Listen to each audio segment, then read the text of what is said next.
The worst exercise for weight loss is the one that looks like it should burn the most fat, and that exercise, side bends.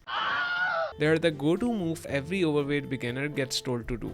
And honestly, it's one of the dumbest pieces of advice in the entire fitness industry. Not only do side bends do nothing for burning belly fat or love handles, they're also slowly wrecking your spine one rep at a time. And here's the worst part. People do them every single day. They're thinking they're melting fat, when in fact, they're making it harder to lose. By the end of this video, you'll know exactly why side bends are a waste of time, and as a bonus, I'll also show you what actually works for getting rid of stubborn fat. And spoiler alert, it has nothing to do with doing 1,000 reps of anything. Let's start with the biggest lie in fitness: spot reduction. The idea that you can burn fat from a specific area by exercising that area is like thinking you can empty half a swimming pool by scooping water from just one end. Trainers look at your love handles and say, we need to target that area first, as if your fat cells are sitting around thinking, oh no, side bends, guess we'll just dissolve now. Your body doesn't work like that. When it decides to burn fat, it takes it from wherever it wants, regardless of the exercise you do.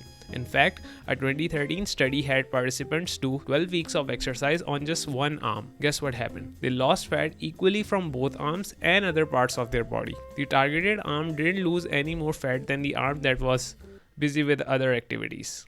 But even if spot reduction worked, which it absolutely doesn't, side bends would still be a terrible choice. And that brings me to the real horror story. Your spine isn't designed to bend sideways while holding heavy weights. When you do a weighted side bend, you're creating extra forces on your spinal disc. If you use too much weight or bad form, it can put your back at risk over time. Imagine your spine is like a stack of Pringles. Now imagine taking that stack and bending it sideways while pressing down on it. That crumbling sound, that's what happens to your spinal disc over time. Except your discs are more like jelly donuts, not potato chips, but you get the idea.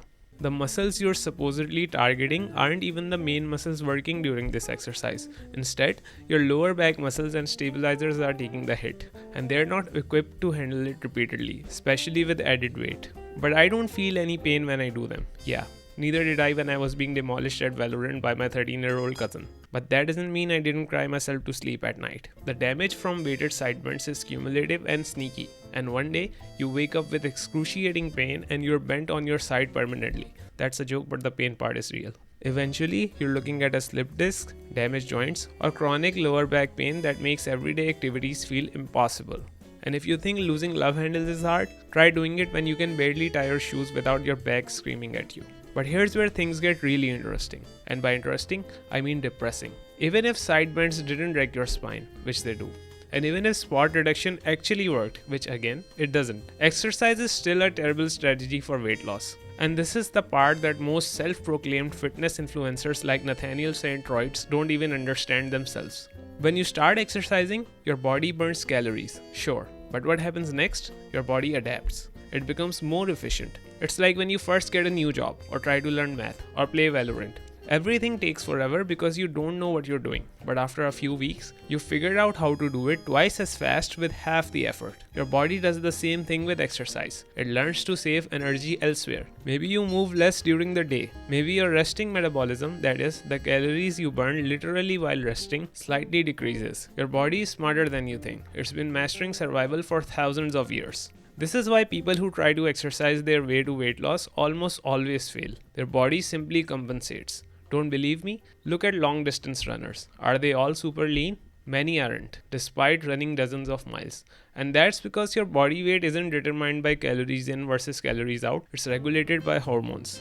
Which brings me to what actually works. If you want to lose fat, especially around your love handles, focus on your hormones. Insulin is the hormone that tells your body to store fat, especially near your abdomen area. When insulin is high, you're in fat storage mode. When insulin is low, you're in fat burning mode. So what should you do instead of side bends? First, throw the idea of targeting specific fat areas in the trash with all the Disney live action remakes where it belongs. Second, if you want to exercise for overall health, stick to movements that strengthen your core without destroying your spine. Planks, bird dogs, and dead bugs can help you with posture, balance, and functional strength. But remember, these won't burn your love handles either. They're for health, not fat loss. But most importantly, focus on what actually controls your fat storage. your diet and eating patterns. Reducing carbohydrates, extending the time between meals, and eating whole food instead of processed junk will do more for your love handles than a million Sideburns ever could. But here's the thing, even if you figure this all out, that still doesn't fix the real problem. Because what's stopping most people isn't knowledge,